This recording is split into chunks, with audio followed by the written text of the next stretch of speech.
guys, I have some pretty decent lighting going on in here, and I figured I'm going to try out a couple of different things. I do know that I just did PIYO Sweat. A lot of directions that I put into it while I was doing the workout. You'll notice I'll point or I'll touch or I'll show you what I want you to look at. And here's where I'm going to attempt to go over some of those things. I hope that this works. If it is very helpful for you, give me a thumbs up, tell me what you think below, and I'll go from there.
there's a lot of different moves that can be very painful. I remember when I first started doing all this, Most of the moves were really hard to do, especially if I was bending over, especially with back issues. Now, given I have really low back issues, mine was L3, 4, 5, and S1, whatever.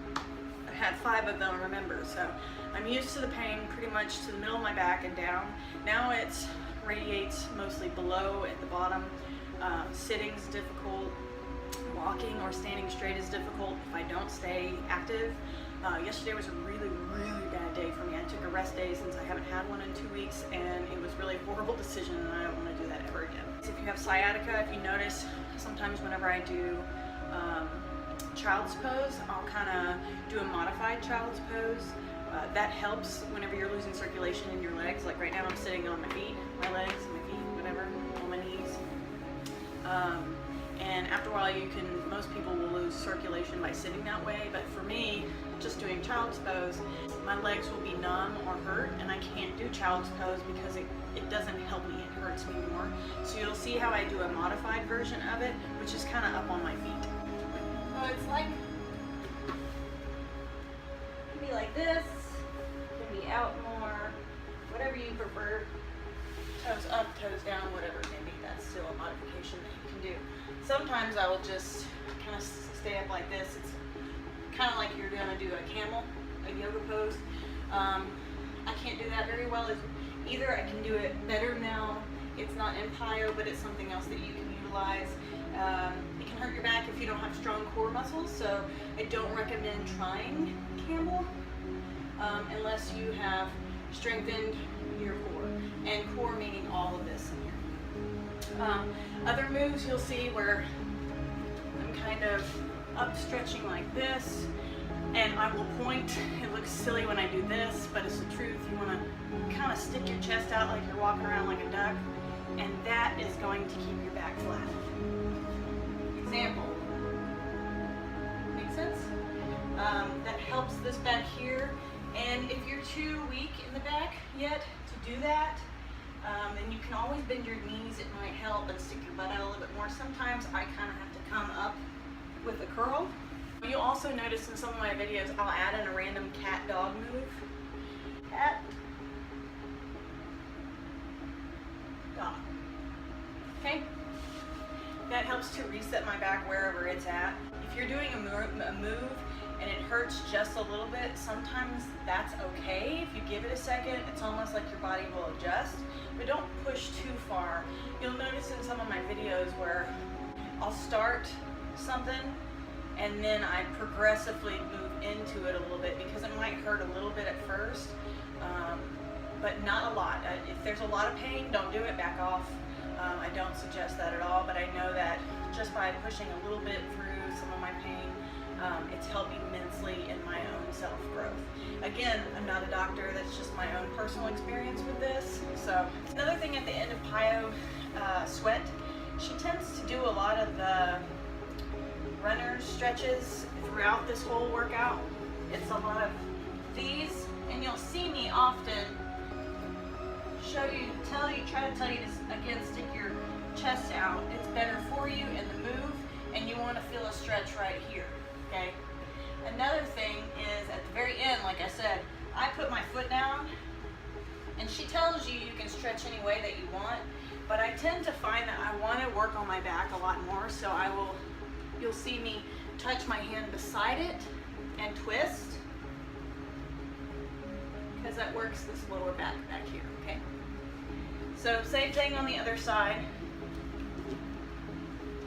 and twist, okay? I encourage you to take things at your own pace as well. That will help you completely immensely. So when I do my burpees, it's taken me a long time to be able to jump with the burpees. You can modify burpees, but I suggest that you get yourself a very cushioned jump mat if you are going to do the jump. And instead of staying fluid, if you notice, mine is kind of like back, bounce a little bit, because too much jerking tends to hurt my back a lot. So a little bounce, then up, and I kind of pause for a second in between each one.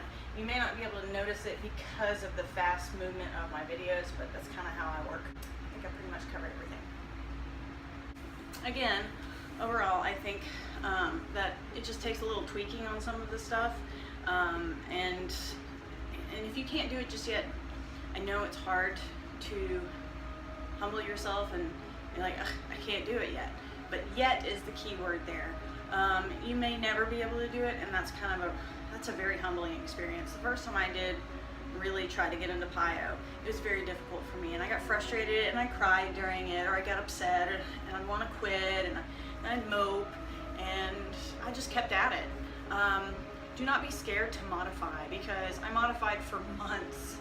I still modify sometimes. Because of my pain yesterday, today I had to modify some of my moves. I couldn't do everything like I wanted to do it.